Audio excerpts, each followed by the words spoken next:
पावसात शहर का बुडते? तुम्हालाही दरवर्षी हा अनुभव येतो ना?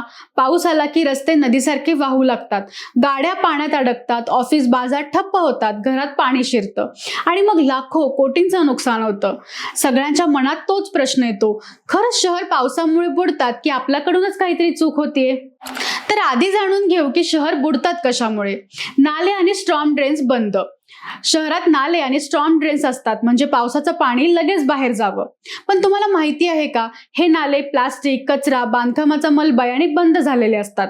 काही ठिकाणी तर रस्ता करताना नालेच गाडून टाकले जातात. मग पाण्याचा मार्ग कुठून मिळणार आणि मग पाणी थेट रस्त्यावर साचतं. नकाशा आणि नियोजनातील त्रुटी. शहर वाढली, रस्ते, मॉल्स, टॉवर्स उभे राहिले, पण अजूनही ड्रेनेजचे नकाशे जुनेच आहेत. पावसाचं पाणी कुठे जाणार याचा हिशोब बसलेला नाही, म्हणून पाणी साचण्याची ठिकाणं वाढतच गेली. नैसर्गिक प्रवाह अडवला गेला. नद्या, नाले, तळे याचा नैसर्गिक प्रवाह असतो, पण तिथे बांधकाम, अतिक्रमण झाली, जलमार्ग अरुंद झाले आणि मग पाणी आपली वाट बदलत थेट शहरात घुसतं. हवामान बदल. आधी 4-5 दिवसात पडणारा पाऊस आता 4-5 तासात पडतो. जोरदार पावसाला आपली जुनी ड्रेनेज सिस्टम सांभाळू शकत नाही.